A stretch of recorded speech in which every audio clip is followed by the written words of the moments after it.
Long before social media taught people to count likes, approval was already shaping human behavior in ways most of us never noticed.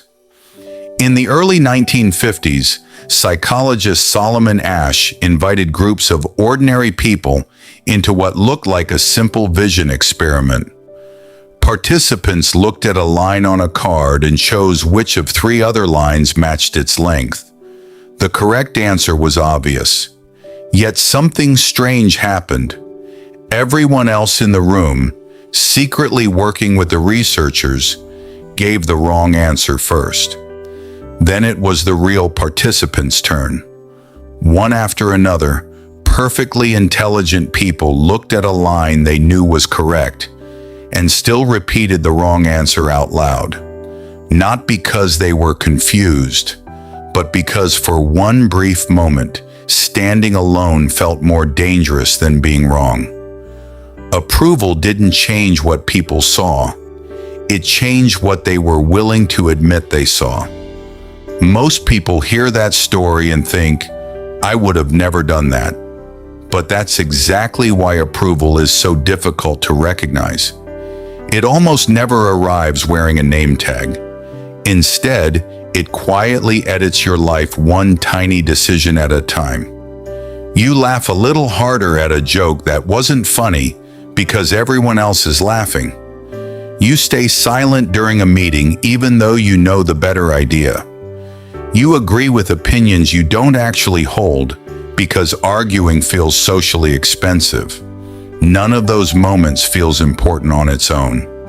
But if someone stitched them together into a film, you'd slowly notice something disturbing. The main character is still living your life, but they're making decisions for someone else's acceptance. Approval rarely steals your confidence overnight. It slowly borrows pieces of your identity until one day you can no longer remember which choices were actually yours. The strange thing is that this isn't a character flaw, it's survival. For most of human history, being rejected by your tribe wasn't emotionally painful, it was physically dangerous. Isolation often meant starvation or death. Your brain learned an unforgettable lesson long before modern civilization existed. Belonging keeps you alive. That ancient survival system still exists inside every human brain today. The problem is that the world changed much faster than our biology did. You're no longer deciding whether your tribe will leave you behind on the African savanna. You're deciding whether strangers on the internet approve of your opinion, whether co-workers think you're difficult, whether relatives think you've made the right career choice. Your brain reacts to all of this using software that was written for a completely different world. But here's the twist almost nobody talks about. Seeking approval doesn't only change the decisions you make, it changes the person making them. Imagine a sculptor working on a block of marble. Every day they remove one tiny piece. One cut is invisible. 10 cuts barely matter. 100 cuts begin to reveal a different shape. Approval works the same way. You don't wake up one morning with a fake personality. You build one gradually. You stop wearing clothes you actually like because they seem too different. You stop sharing opinions that might create tension. Each compromise feels harmless because it's so small. But over the years, those tiny edits accumulate until the person everyone applauds is someone you barely recognize. The tragedy isn't that people reject the real you. The tragedy is that they never even get the chance to meet them. Psychologist Carl Rogers made an observation that feels almost uncomfortable once you understand it. He believed many people spend their lives trying to become the version of themselves they think will earn love, instead of becoming the person they genuinely are. Most people don't fear failure nearly as much as they fear disapproval. That's why someone stays in the wrong career for 10 years, because it looks impressive on paper. Why another person remains in relationships that quietly drain them because leaving would disappoint everyone else. Eventually, the world continues applauding the performance while the performer grows exhausted trying to remember the script. And that's why approval is so dangerous. It doesn't ask you to betray yourself all at once. It asks for one small compromise today, another next week, one more the week after. Each decision feels too insignificant to question, until one day you wake up surrounded by people who seem to love you, yet somehow feel completely unknown because they've spent years connecting with the version of you that was designed to be accepted, not the version that was designed to be real. Approval is addictive for a simple reason.